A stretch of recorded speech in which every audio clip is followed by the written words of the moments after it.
So అదేవిధంగా కొన్నిసార్లు ఇలా డెడ్ బాడీస్ అక్కడ పెట్టడం వల్ల ఎమర్జెన్సీ సర్వీసెస్ అన్ని డిస్టర్బ్ అవుతాయి. ఉదాహరణకి రోడ్డు మీద ఒక యాక్సిడెంట్ అయింది. డెడ్ బాడీని అక్కడే పెట్టి గోల్ చేయడం వల్ల మొత్తం ట్రాన్స్పోర్టేషన్, కమ్యూనికేషన్ అయిపోద్ది.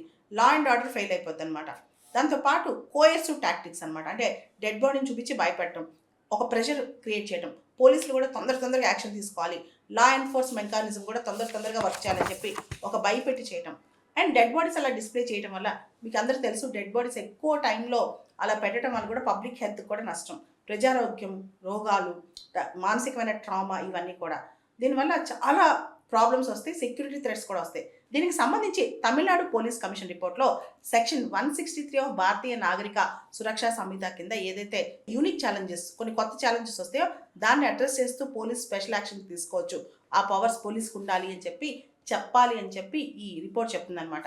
అయితే ఎందుకు అంటే డెడ్ బాడీస్ ఎందుకు వాడతారంటే, డెమోక్రటికల్గా కొంతమందికి అన్యాయం జరిగినప్పుడు, ఏమైనా బాధ కలిగినప్పుడు రైట్ టు ప్రొటెస్ట్ అనేది ప్రతి ఒక్కళ్ళ హక్కు అనమాట.